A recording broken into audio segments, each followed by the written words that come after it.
யார் பழியோ யார் பிழையோ யார் வச்சா கண்மொழியோ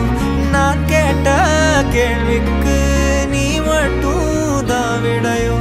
என்னாகும் என் விதியோ